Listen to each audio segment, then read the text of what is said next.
Et pour parler sport, nous accueillons notre spécialiste Davidson Bennett Yorana. Yorana Toriti. Et on attaque tout de suite avec du judo, avec les championnats de France junior qui se sont déroulés ce week-end à Villebon-sur-Yvette, dans l'Essonne. 3 compétitrices polynésiennes qui évoluent dans les clubs hexagonaux étaient présentes. Et oui, il y avait en effet Sari Paapé en moins de 78 kg et Teipo Teani Tevenino en moins de 63 kg. Et elles ont malheureusement été éliminées dès le premier tour. Cristal Garcia s'est, elle, en revanche, distinguée en remportant la médaille de bronze dans la catégorie des moins de 78 kg. Un reportage signé Éric Dupuis.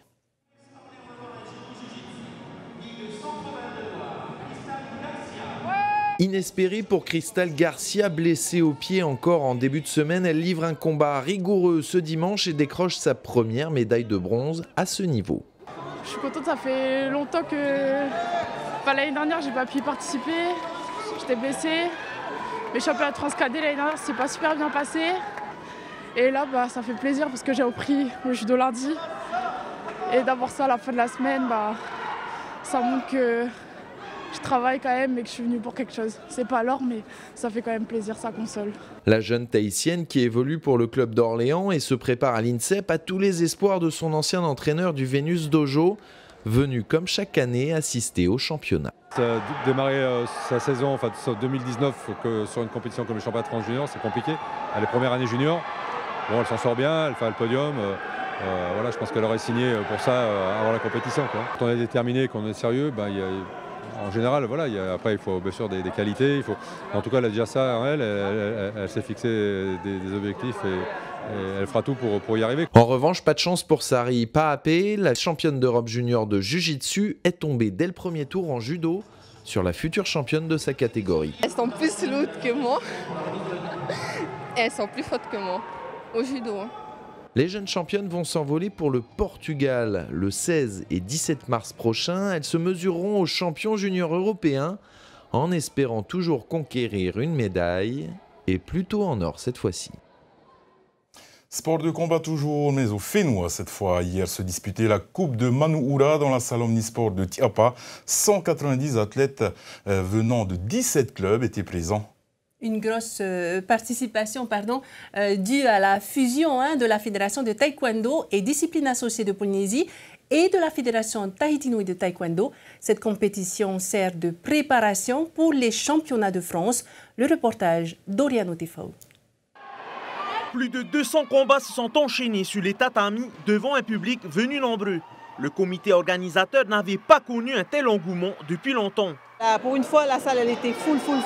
J'avais plus de place du tout. J'ai fait plus de 300 entrées et plus que satisfaite. Pas de surprise dans la finale junior des moins de 73 kg opposant Cody Tori à Hawaii Eagle. Les deux combattants évoluent dans la même écurie, celle de Manuhura. Chacun connaît parfaitement le jeu de son adversaire. Cody remporte le duel 19-6. On se connaissait déjà bien parce qu'on s'entraîne ensemble, du coup on connaît nos techniques. Et vers le deuxième round, mon coach il m'a dit, comme on se connaît déjà, il faut que j'essaye des techniques que j'arrive pas vraiment à faire. Pitorachagi, des coups de pied retournés. Toujours en junior, mais chez les moins de 68 kg, Dylan Largeto de Manuhura, un jeune espoir du taekwondo polynésien, a excellé dans sa catégorie. En finale, il s'impose haut la main sur un score de 41-4. M'a dit de bien gérer mon combat, de gérer mon stress et de jouer plutôt technique. Alors j'en m'avance et chercher les points à la tête, tout ça. 8 d'entre eux doivent partir en métropole pour les championnats de France cadets et juniors qui se tiendront les 23 et 24 mars. Problème, en novembre dernier, 2 fédérations de la commission ad hoc ont fusionné. Mais jusqu'à présent, aucune d'elles ne dispose de l'agrément et de la délégation de service public qui permettent de représenter le Fénois à l'étranger.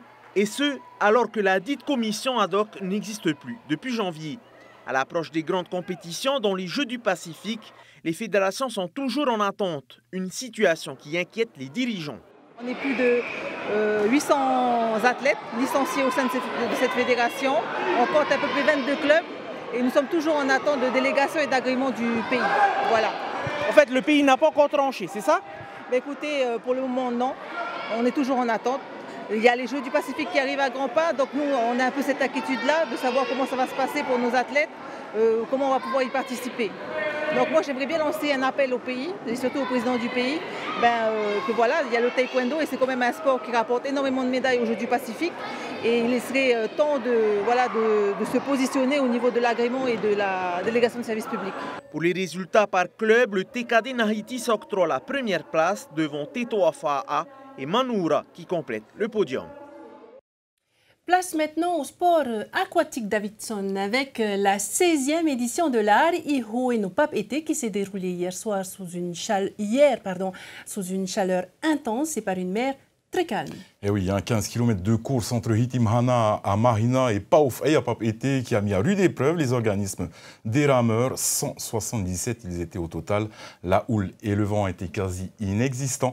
Cette course comprenait 5 disciplines, le paddle prone, le stand-up paddle, le kayak, le VA et enfin, une fois n'est pas coutume, il y avait aussi de l'aviron en haute mer. Regardez.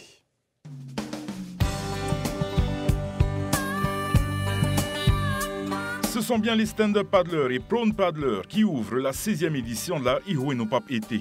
Suivent juste derrière les kayakistes, les avirons et les ahoe. Tous sont unanimes, la chaleur en cette course plutôt difficile, même pour le jeune Keoni Sulpice qui remporte la course de stand-up paddle devant Georges Kronstedt, Newhiti Buyard et Enzo Bennett. C'était une course assez difficile, c'était flat. Bon, c'est plutôt la chaleur qui m'a tué. J'ai eu un coup de barre au niveau de Taoné. Après, j'avais les bras carrément KO, tout ça. Après, j'ai tenu, c'était au mental après. J'ai poussé. Après, dès qu'il y avait une envie de lâcher, j'ai poussé encore plus et voilà. C'était le mental en fait qui a joué aujourd'hui.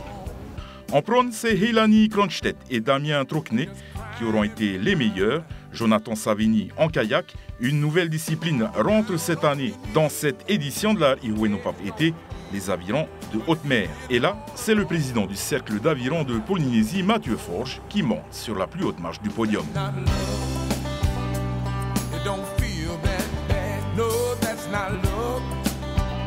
Les V1 sont les plus nombreux. Ils sont partis en dernier dans l'ordre des départs, mais ils reviennent très rapidement sur les autres embarcations.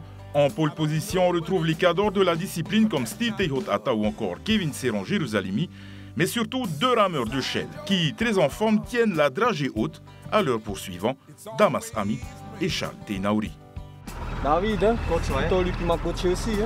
Ça marche. C'est vrai que ça paye beaucoup ses entraînements. Et je voulais faire un petit coucou à ma famille aussi. Et tous mes copains de Papara. Oui, c'est deuxième place. Encore. Voilà. Damas remporte cette 16e édition de la Iho et Nopap été en 1 h 3 minutes et 28 secondes en battant sur le fil son frère d'armes, Charles Teinauri. Déjà, j'ai marqué 10 ans de tête. C'est ce que j'ai fait après. J'ai géré pas derrière et arrivé vers la digue. J'ai vu que le père Charles était commencé à battre. Tu as douté? Un peu. Quand même, si tu dois l'entrée de passe. Elle était toujours là, il lâchait pas aussi. Et le bateau là sur la fin, le cargo, ça vous a pas gêné? Si, à un moment, ça me gênait. Je savais plus trop où il fallait aller. Je savais pas trop où aller, j'ai cru qu'il fallait aller vers la droite. On allait continuer le bateau, mais quand le bateau est passé, il n'y avait pas de bouée. Du coup, la masse m'a... Voilà, j'ai dit quand le bateau va passer, j'ai accéléré vers la droite pour bouffer Damas. Pour expliquer aux gens, c'est qu'il y a un cargo qui est arrivé comme ça de nulle part, c'est ça? Alors, c'est le port autonome, c'est les paquebots, du coup, je n'ai rien à dire. Ça fait du bien de gagner encore. Et voilà, nous recevons maintenant nos invités sur ce plateau. Kevin Scott, entraîneur du CAP Mararat Haiti, CAP pour Cercle d'Aviron de Polynésie, qui vient nous parler de leur performance. Venez nous parler de vos performances aux États-Unis à l'occasion des championnats du monde d'aviron indoor. Et à ses côtés, nous accueillons Odile Pizon, vice-championne du monde d'aviron indoor. Yorana, tous les deux. Yorana. Je vais commencer tout de suite avec vous, Kevin. Vous étiez 9 membres du CAP Mararat Haiti à avoir fait donc, le déplacement du côté des États-Unis pour ces World Rowing Indoor Championship. Quel est le bilan du CAP Marara Tahiti? Le bilan est excellent puisque c'est un club qui est encore jeune, donc on n'a que des personnes qui ont peu d'expérience, donc qui ne sont pas encore expertes, et pourtant on a réussi à pas mal figurer. Donc il y avait 2 compétitions en une, il y avait à la fois les championnats des États-Unis d'aviron indoor et aussi les championnats du monde. Donc c'est une organisation qui servait de support à accueillir les nations étrangères. Donc pour nous, les Tahitiens, on a pu s'aligner sur les 500 mètres pour les championnats des États-Unis et les 2000 mètres, c'était la partie championnat du monde. Donc là, on a Odile qui est à côté de moi, qui a réussi dans sa catégorie d'âge à décrocher l'argent. Donc c'est pas une première, on avait Vaïhere Doudout l'année dernière qui avait fait aussi médaille d'argent sur les championnats qui étaient à Alexandria, c'est sur la côte Est. Et après, sur les 500 mètres, on a eu pas mal de réussites avec plusieurs médailles. Chez les jeunes, on a Isor Serin qui gagne sur 500 mètres. Ensuite, on a Teresa Padovez qui avait déjà fait une médaille au championnat de France l'année dernière, qui nous refait une médaille ici. Elle prend l'or avec Agnès Sautel qui prend l'argent. Odile nous refait l'argent aussi sur le 500 mètres. Et enfin, on a Laurent Sautel qui fait 3e sur le 500 aussi. Et 2 quatrièmes. Oui, 2 quatrièmes. Alors une belle médaille d'argent, non, 2 belles médailles d'argent pour Odile Pizan, vice-championne du monde donc, de la discipline et vice-championne des États-Unis par la même occasion. Comment est-ce qu'on se prépare pour ce genre de compétition et comment est-ce que vous avez vécu en fait cette compétition? La préparation, moi j'ai commencé l'aviron indoor en février 2018. Donc c'est mon fils qui m'a emmené avec lui. Et l'avantage de ce sport, c'est qu'on peut commencer à tout âge. C'est un sport qui n'est pas traumatisant, donc quelle que soit sa condition physique, on peut faire de l'aviron indoor. Et puis après, faut s'entraîner régulièrement. Et un moment très agréable dans cette compétition, c'est que j'avais mon fils qui était dans mon dos, qui me coachait et qui me poussait. Et pour une fois, c'est pas moi qui poussais mon fils, mais c'est lui qui me poussait. Donc un moment très agréable. Convivial. Voilà. Ça restait convivial. Et c'est la convivialité de ce club aussi qui est agréable et qui fait qu'on a envie de se pousser, d'aller un peu plus loin à chaque fois. Et quelle est la prochaine étape justement pour vous? Eh ben, il y a le week-end prochain où on a le 1000 mètres à Paoufet où toutes les entreprises, les écoles, Kevin va en parler, sont invités pour ramer et aller encore plus vite, encore plus loin. Voilà. Justement, Kevin, aujourd'hui, est-ce que le CAPA est encore à la recherche d'athlètes qui aimeraient justement faire de l'aviron indoor? Bien sûr, on est vraiment un club multicouleur, on est ouvert à tout le monde. On reçoit des personnes qui sont handi, donc qui ont des limitations fonctionnelles. Voilà.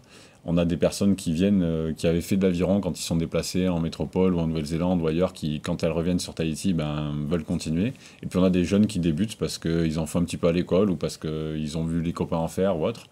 Donc on a vraiment de tout. C'est ça qui est super aussi, c'est qu'on arrive à structurer les entraînements pour que tout le monde puisse ramer ensemble. Qu'on soit débutant, qu'on soit expert, les entraînements sont faits pour qu'on puisse être côte à côte. Donc les portes du club sont grandes ouvertes et on reçoit régulièrement des personnes qui viennent essayer. Certains vont sur l'eau, d'autres ne font que de l'aviron indoor, mais on a toutes les disciplines. Donc voilà, c'est après selon ses attentes, ses aspirations et ses disponibilités aussi. Et vous êtes en train encore de vous préparer pour d'autres championnats, peut-être à l'extérieur? Alors ils ont annoncé justement à Long Beach, ils ont annoncé que l'année prochaine, les championnats du monde seraient à Paris. Donc championnat du monde et championnat de France en même temps, on va sauter sur l'occasion. Il y a d'autres clubs aussi qui sont plus jeunes que le Cap Marara, mais qui sont en train de se préparer. Donc il risque d'y avoir une grosse délégation tahitienne à Paris l'année prochaine. On amènera peut-être les Pahous et faire un peu de bruit là-bas, ça serait sympa. Magnifique. Ouais.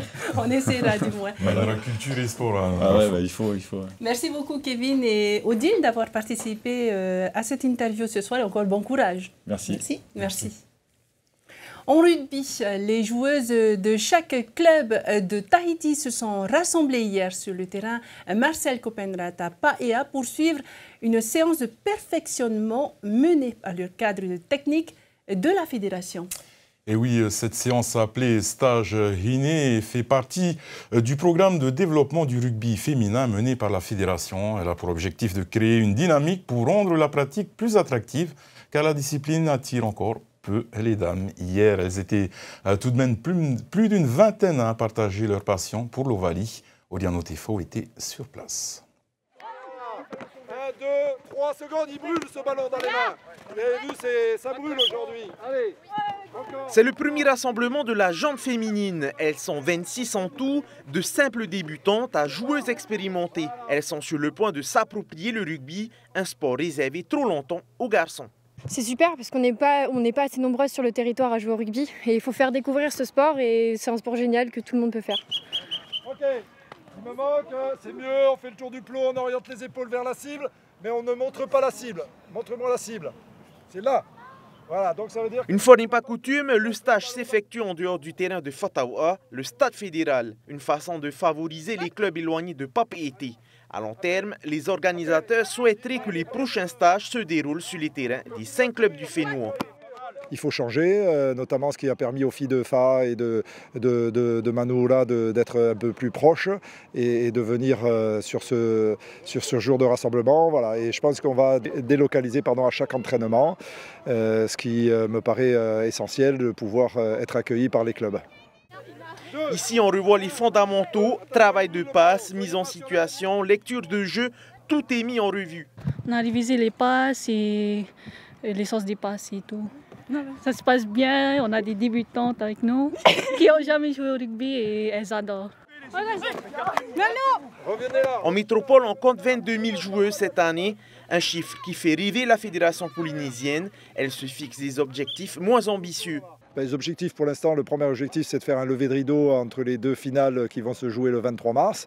L'objectif c'est de mettre en place des entraînements sur des lieux différents et puis après on verra en fonction de la volonté de ces filles, parce que c'est elles qui doivent développer le rugby. Nous on est là, on les aidera c'est sûr, mais c'est à elles de se prendre en charge et faire en sorte que ce rugby féminin vive sur le Fénois. Les dames ne seront pas présentes en rugby pour les Jeux du Pacifique en juillet, mais la fédération compte se rattraper en dépêchant ses joueuses à l'étranger pour des compétitions internationales. Le championnat de football féminin collège se déroule depuis 2 ans sur le terrain du centre de formation de Pater. Ces compétitions sont organisées par l'Union des sports scolaires en Polynésie en partenariat avec la Fédération tahitienne de football. Et oui, elles permettent de développer le football féminin. La dernière journée de poule avant les demi-finales s'est disputée le mercredi après-midi. Près de 18 équipes étaient sur place. Reportage à Doriano Tefo.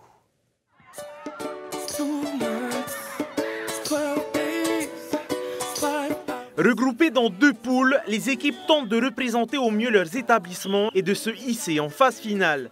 Les collégiennes s'affrontent dans un esprit bon enfant.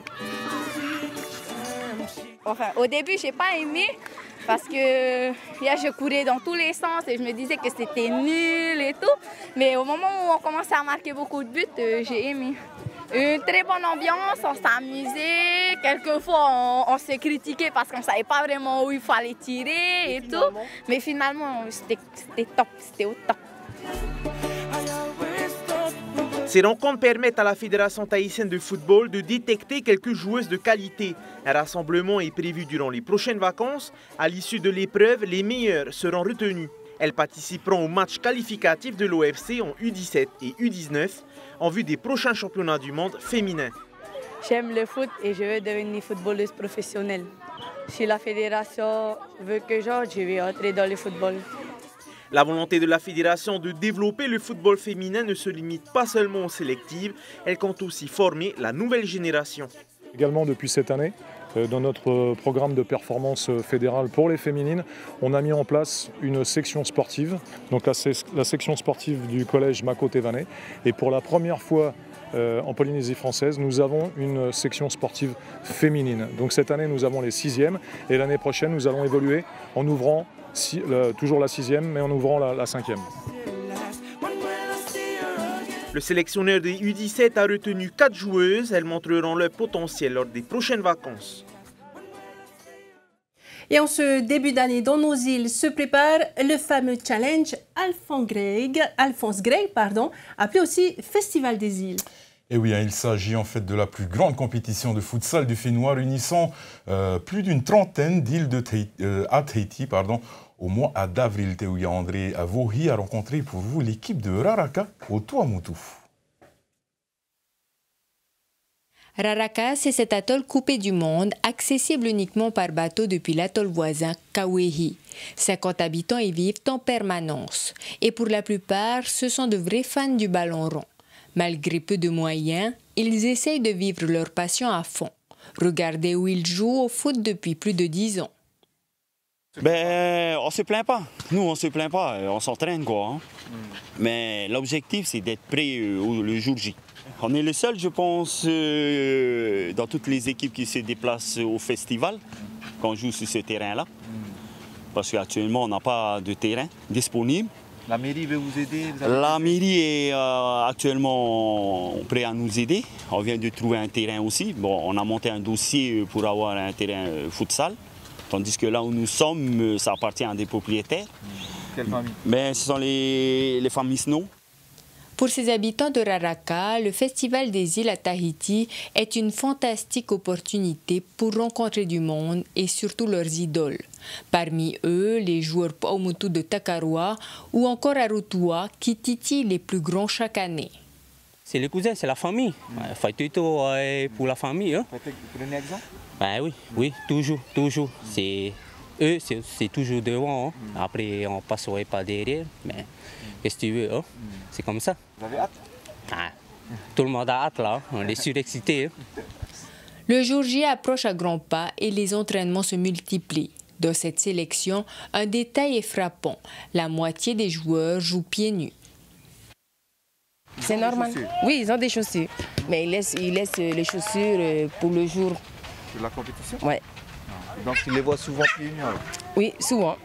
Mais même les filles aussi vont jouer aux pieds nus. Il ne faut pas abîmer les chaussures? Oui, il ne faut pas abîmer les chaussures. Ça évite d'acheter. Le Festival des îles de futsal aura lieu en avril à Fataoua. Raraka essaiera de tirer son épingle du jeu face à 30 autres délégations venues de tous les archipels. Avant de nous quitter, voici le programme de nos sportifs. La semaine prochaine, on va commencer le 7, 8 et 9 mars à Paufei, où se tiendra donc le World Rowing Virtual Indoor Sprints. C'est de l'aviron indoor. Samedi 9 mars, le championnat polynésien individuel de judo à Fataoua. Et enfin, la tahitienne de la course à pied, samedi exclusivement réservée aux femmes, toujours donc à la mairie de Pirée. Et bien sûr, TNTV, les femmes de TNTV sont invitées à former une équipe pour cette course.